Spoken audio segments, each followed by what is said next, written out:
Good morning, students. How are you?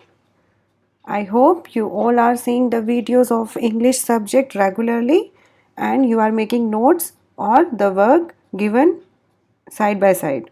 Okay, you are writing the question answers and everything which we completed in the previous videos. ये आपको side by side complete करना है.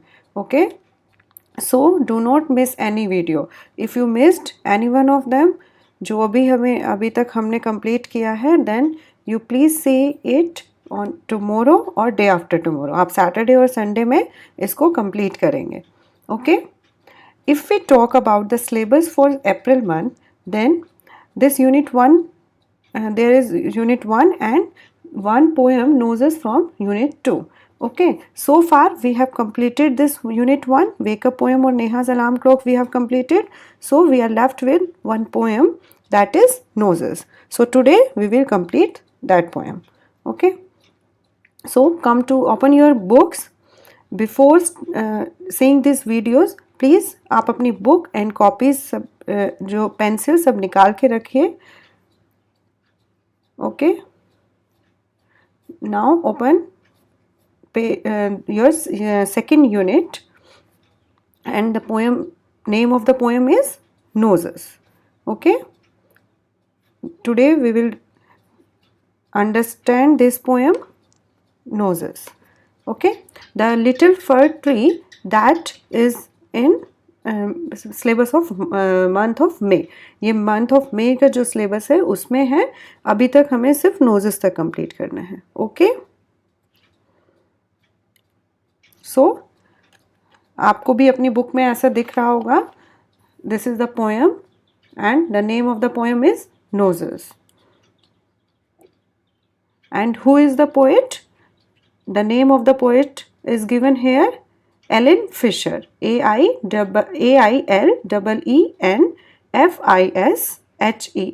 Okay, she is the poet of the poem Noses. Okay, as you all studied in the EVS also that there are 5 sense organs. Okay, we have 5 sense organs and nose is one of them. और उसमें से एक जो है वो nose है, तो उसी के बारे में ये poem है. Okay, before moving to the poem, first we see that 5 sense organs. Okay, 5 sense organs के बारे में हम एक बार देख लेते हैं. First is in the picture you see here is eye, nose, ear, tongue and this is for skin. Okay, with the help of eye we can see. eye की मदद से हम लोग देख पाते हैं and ears की मदद से we can hear, हम सुन पाते हैं. and with the help of nose we can smell, or there is one more function we can say that कि we also breathe through nose. ठीक है, हम nose से breathing भी करते हैं. ठीक है, we take air in and out with the help of nose. and fourth is tongue. with the help of tongue we taste. Okay, इस किसी भी चीज़ का कैसा टेस्ट है वो हमें कैसे पता चलता है? with the help of tongue.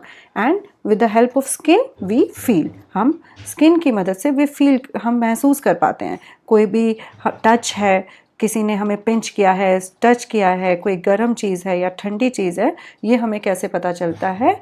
अगर हम अपनी उस पर टच करते हैं उसको बॉडी पर, स्किन पर, तो वी कैन नो दैट. समझ में आया सबको कि ये 5 सेंस ऑर्गन्स होते हैं. एंड टुडे जो हमारी पोएम है इज़ अबाउट नोज़, इसी नोज़ के बारे में है. ओके, चलिए अभी हम देखते हैं वन बाय वन स्टैंजास हम कंप्लीट करेंगे. आई looked in the mirror. You please put your pencil where we are reading. I looked in the mirror and looked at my nose.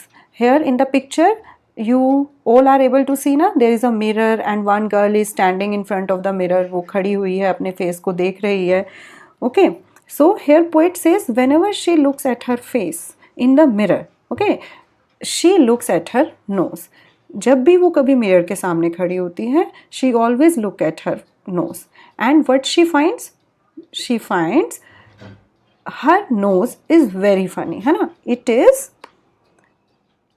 the funniest thing. Okay, we also studied the degrees of adjectives now. In that we study funny. Okay, funny is absolute degree, then comparative degree is funnier, FUNNIER, and then funniest, सबसे जो funny चीज़ है, मजाकिया बोल सकते हैं हम, ठीक है. सो poet says whenever the girl or whenever she looks at her face in the mirror, she looks at her nose and she find it very funny. Okay, and why she find it very funny? Because the way it grows, जिस तरीके से वो बढ़ रही है. Okay, stuck right out where all of it shows, with two little holes where breathing goes. Okay, अभी इसमें क्या बोल रहे हैं कि जब वो मिरर के सामने खड़ी हो रही है तो वो देख रही है कि द वे इट ग्रोज, ये इतनी जल्दी से बढ़ रही है, स्टक राइट आउट, और एक मतलब अपनी सेम पोजीशन पे स्टिक होकर बढ़ती जा रही है, और वो इतना बढ़ गई है कि द टू होल्स जहाँ से ये नॉस्ट्रिल जो हैं, जहाँ से हम लोग एयर को अंदर इनहेल करते हैं या एक्सहेल करते हैं, वो होल्स भी क्लियरली विजिबल हैं. ठीक है, with to little holes where the breathing goes.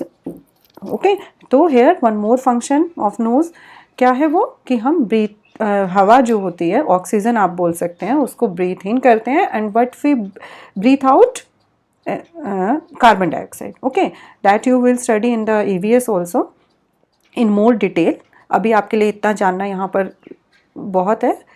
Okay, okay, समझ में आया यहाँ तक? The poem is about nose and the poet says कि व्हेनेवर, जब भी वो खड़ी होती है मिरर के सामने, तो उसको अपनी नोज़ जो है वो सबसे फ़नी थिंग लगती है, because of the way the nose is growing. वो कितनी जल्दी जल्दी बढ़ रही है, इसलिए वो सबसे फ़नी थिंग है. And the two holes are, मतलब वो नोज़ इतनी बड़ी हो गई है कि that two holes are easily visible. अब आराम से उसको देख पा रहे हैं. Okay, so we move further. I looked in the mirror. I looked in the mirror and saw in there the end of my chin and the start of my hair. Here the position of nose is discussed ना, कि position knows कहाँ पर है हमारी, the end of चिन, जो आपके lips के नीचे जो पोर्शन होता है, ठोड़ी जिसको हम बोलते हैं, दैट इज चिन. ठीक है, हम उसको क्या बोलते हैं, chin, CHIN. And the start of my hair means जहाँ से हेयर लाइन हमारी फोरहेड पर स्टार्ट हो रही है. तो the end of my chin and the start of my hair and between there is not. Okay, isn't या फिर is not pronounce करेंगे हम इसको. much space to spare with my nose. spare का मतलब होता है कोई भी चीज़ एक्स्ट्रा, जब हम वो जैसे बोलते हैं ना फालतू है, या कोई भी चीज़ अपने यूज़ में होने से एक्स्ट्रा जब कुछ चीज़ बच गई है, उसके लिए हम यूज़ करते हैं स्पेयर. जैसे आप लोग क्लास में भी पूछते होंगे कि do you have spare pencil और do you have spare pen और इरेज़र. ठीक है, कि आपके पास कोई एक्स्ट्रा पेंसिल या इरेज़र है या नहीं. ओके, वही ये बोल रहे हैं कि जो नोज़ है वो अब इतनी बड़ी हो गई है कि जो मेरे चिन और हेयर लाइन, जो सॉरी हमारे हेयर हैं, जहाँ से स्टार्ट हो रहे हैं हेयर, वहाँ पे अब ज़्यादा स्पेस नहीं बचा है.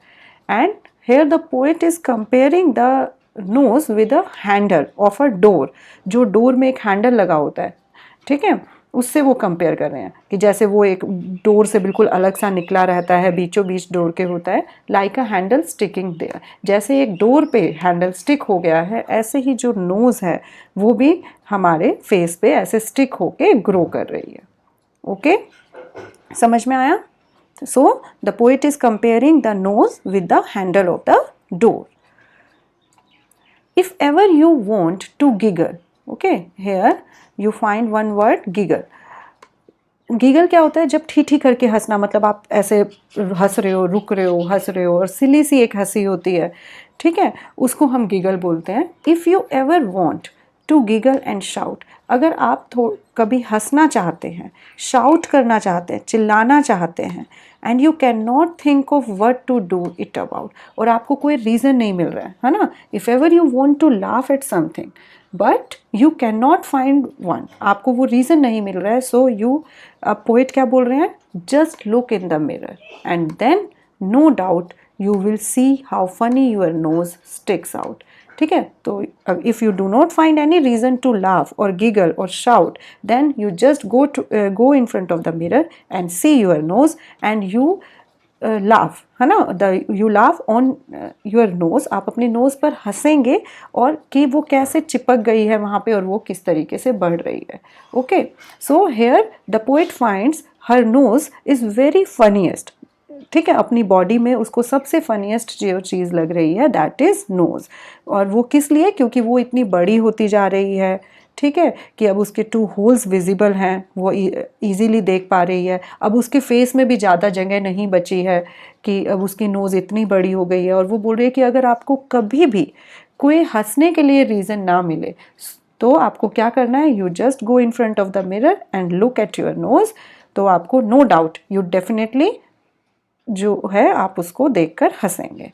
Okay, here if we discuss कि अगर एक और चीज़ जो पोएट ने यहाँ पर समझाना चाहा है, जो इसमें अंदर इसके एक मैसेज दिया है कि that we all have different type of face, है ना, we all have different type of face features also, है ना. किसी के नोज़ बड़ी है, किसी की छोटी है, किसी की आइज़ बड़ी होती हैं, किसी की आइज़ छोटी होती हैं, किसी का फेस बड़ा होता है, किसी का फेस छोटा होता है ना. तो we all have different type of faces और we can say features also. So अब हमें क्या है, we should be happy with that. जो भी है चीज़ हमारे पास, we should be happy with what we have. Okay, जो भी हमारे पास चीज़ है हमें उसको लेके परेशान नहीं होना चाहिए. हमें उसको देखकर, हमें उसको पाकर खुश ही रहना चाहिए. जैसे पोएट यहाँ पे अपने वो उस बड़े से नोज़ को भी देखकर खुश है. वो परेशान नहीं हो रही है कि वो इतना बड़ा हो गया है, वो ऐसा है मेरा नोज़, है ना. वो इसको फ़नी थिंग मान रही है और जब उसको हंसना होता है वो मिरर के सामने जाती है, अपने नोज़ को देखती है और वो हंसने लग जाती है. Okay, it is very easy poem. आप इसको पढ़िएगा, बार बार समझने की कोशिश करिएगा. आई होप आपको ज़रूर समझ में आएगी. एंड अगर आपको कुछ भी प्रॉब्लम होगी तो आप मुझसे बात करिएगा. ओके, अभी आपको क्या करना है, सिर्फ आपको 1 पेज हैंड राइटिंग ही करना है इसका. There is no need to write new words. हम ये नेक्स्ट क्लास में कवर करेंगे just for the understanding of the poem, कि वो आपको अच्छे से समझ में आ जाए. अभी हम डिस्कस कर लेते हैं new words, but do not write. Okay, आप इसको कॉपी में लिखिएगा मत अभी. First word is grow. All you know ना the meaning of grow. It is increase in size. What is the meaning of grow? Increase in size. जब भी कोई चीज़ बढ़ रही है हम उसको क्या बोलते हैं? Grow. Okay, second word is stick. Stick means fixed, can not move. जो चीज़ एक जगह पर फिक्स हो गई है. जैसे आप फेविस्टिक यूज़ करते हैं ना, तो फेविस्टिक क्या है, वो आप वहाँ पर पेस्ट कर देते हैं और फिर वो वहाँ पे मजबूती से चिपक जाती है, फिर वो हिलती नहीं है. ठीक है, तो हम इसको बोल सकते हैं फिक्स्ड और कैन नॉट मूव. और यहाँ पे ये इसको अटका हुए की तरह इन्होंने यूज़ किया है कि जो नोज़ है वो वहाँ पर एक तरीके से स्टिक हो गई है, अटक गई है. Okay, third word is breathing. BREATHING. Breathing का मतलब होता है air inhaling and excelling. Air जो हम इनहेल करते हैं या एक्सेल करते हैं. एंड व्हाट इज़ इनहेल और एक्सेल? जब हम एयर को इन कर रहे हैं, हम अंदर लेते हैं एयर, तो उस प्रोसेस को हम बोलते हैं इनहेलिंग. ओके, एंड जब हम ब्रीथ आउट करते हैं कार्बन डाइऑक्साइड, उस प्रोसेस को हम बोलते हैं एक्सेलिंग. ये आप अपनी EVS की क्लासेस में डेफिनेटली पढ़ेंगे आगे, तो आपको ये और भी ज़्यादा ये क्या प्रोसेस होती है ये आपको क्लियरली समझ में आएगा. बट अभी आपको कि we inhale oxygen and exhale carbon dioxide. ठीक है, और उस प्रोसेस को हम बोलते हैं breathe. Then giggle. GIGGLE. Next word is giggle. Laugh lightly and repeatedly. ठीक है, जब आप बार बार हंस रहे हैं किसी चीज़ पे, laugh like a silly person, ठीक करके हंसना, ऐसे रुक रुक के थोड़ा थोड़ा हंसते रहते हैं, उसको हम क्या बोल रहे हैं? Giggle. GIGGLE. Next word is shout. ये तो आपको सबको पता होगा. We always say in the class, do not shout, keep quiet, है ना, कीप क्वाइट, चुप रहिए, शाउट मत करिए, चिल्लाइए मत, है ना. से वेरी लाउडली बोल रहे हैं कि जब बहुत तेज़ से कोई बोलते हैं हम किसी चीज़ को, तो हम उसको क्या, उसके लिए क्या वर्ड होता है? शाउट. ओके, चिल्लाना. Next word is mirror. Mirror सबको पता होगा, सबके घर में भी होगा, सब अपना फेस देखते भी होंगे. तो today you will see your nose. Okay, और देखिएगा आपको हंसी आती है या नहीं आती है. आपको ये पोएम पढ़ने के बाद और फिर जब आप मिरर में देखेंगे अपनी नोज़, तो डेफिनेटली आपको हंसी आएगी. It is a reflecting glass. Okay, जब हम हमें अपना इमेज उसमें दिखता है, ठीक है, हम अपना इम्प्रेशन उसमें दिखता है, उसको हम क्या बोलते हैं, मिरर। ओके, जिसको हम हिंदी में आईना, दर्पण, शीशा ये सब बोलते हैं। Okay, next word is funniest. ठीक है, फनीएस्ट मीन्स जो सबसे मतलब मज़ेदार, जिस पे आपको बहुत हंसी आए, जो आपको हंसा दे एकदम से, उस चीज़ को हम क्या बोलते हैं, फनीएस्ट। ओके, इसकी स्पेलिंग को देखिएगा, डबल एन आएगा। Okay, FUNNIEST। And next word is spare. अभी हमने देखा था कि there is isn't much space, spare, SPARE means extra और एडिशनल। कोई भी चीज़ हमारे पास एक्स्ट्रा है, एडिशनल है, एक तो जो ज़रूरत है उतना है ही, लेकिन कुछ एक्स्ट्रा है, उसके लिए हम यूज़ करते हैं स्पेयर। ओके, ये आपको वर्ड्स हैं, ये समझने हैं first, then read the poem. आप उसको पोएम को पढ़िए, उसको समझिए। In the next class we will complete new words and question answer. For today we stop here, okay, and we will meet in the next class. Okay, till then, bye bye, thank you.